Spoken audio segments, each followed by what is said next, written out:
akati nabbi kyava agamba ihtajibi minhu, era abamu bagamba nabbi we yasalira omusango guno Abdullah ibn Zama yali avuddewo nga kati Sauda yaliwo mukyala we ne Saad ibn Abi Waqas, kati omwana nabbi amukwasa Sauda oba kale Zama yali Abdullah ibn Zama yaliwo naye nabbi n'agamba mukyala we Sauda ihtajibi minhu, naye omwana oyo bw'abeeranga wooli weebikkenga aleme kulaba. Ihtajibi minhu, weebikkenga, amakulu weeteko jalabibi, omwana oyo abeere nga takulaba. Lwaki? Kaakano kenjagala okudda kembagamba, lamma raa, bwe yamala okulaba min shabahihi bi Utba, nabbi bwe yamala okulaba ng'omwana afaananira ddala Utba. Ono eyasooba so tafaananaani Zam'a, oba kitegedde?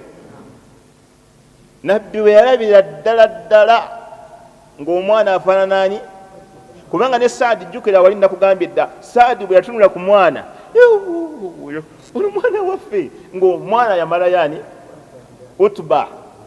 Tuli ffenna kati nabbi sallallahu alaihi wasallam, subhanallah, omwana amuwadde bano just olwa hukumu egi. Ono omuzaana mu mateeka g'obusiraamu yali woono, yali mukyala woono bw'ogamba. Tuli ffenna mu mateeka g'obusiraamu ono omukyala woono afumba maka goono, naye omwana afaananye oli. Kati nabbi yagamba ono mukyala we, naye munnange weebikkirire, lamma raa, bwe yamala okulaba min shabahihi bi Utbata, ng'omwana afaanana Utba. Fama raaha hatta lakiya Allah, okumanya ekiragiro kya nabbi kyateekebwa mu nkola.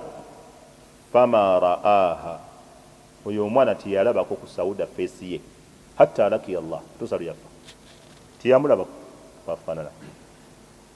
Naawe munekyo nga nabbi yamulamulako nti oyo mwannyoko ogaanibwa okumutunulako, tugaanibwa. Naye nabbi yamugamba bw'abangawo weebikkirire, era teyamulabako paka bombi lwe baafa. Wano hukumu ki ey'okubiri gyendeese eri mu hadisi eno. Hukumu eno kwabo abaagala okulamula okw'obusiraamu okulimu okutya Allah, nga tebalina kwefuula mbu bo bategeera nnyo ensi gyeraga, ensi bwetambula, bategeera nnyo, simanyi bapulaninga ennyo, simanyi bo bagenzi wala nnyo mu tekinologiya, simanyi mu kukozesa ebyuma.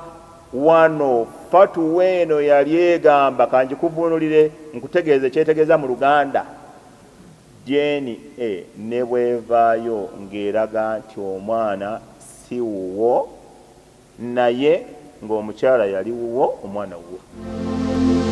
Al-Bayan.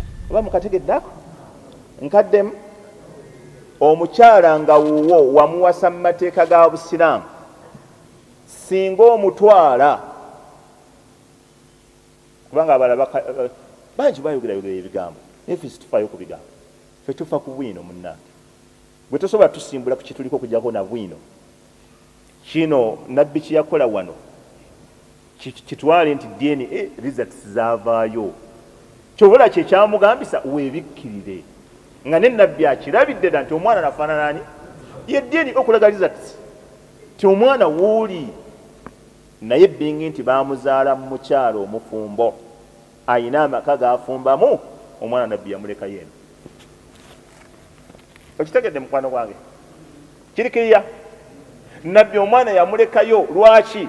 Alwaladu lilfiraashi, omwana abeera wannannyini mukyala.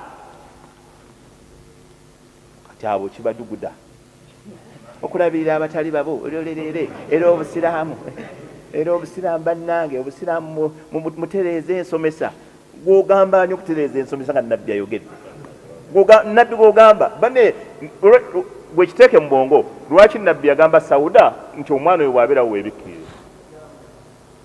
Kiki yali ategeeza nabbi? Gwe bwoba otegeera bulungi kiki yali ategeeza? Nabbi yali amaze okukiraba kyono omwana weeno, naye kitwale nga wali we twatandikidde. Kankireetinge nekiri kye namaze. Nabbi yagamba lawula al aimaanu, singa si kuba nti baamaze okwekolimira lakana baini wa bainaha shan, walibaddewo wakati wange n'omukyalo oyo ensonga. Tuli ffenna kati nekino singa sikuba nti Allah yalamula dda nti omwana abeera wa nannyini buliri, mu butuufu omwana afaanana eno. This is Al Bayan.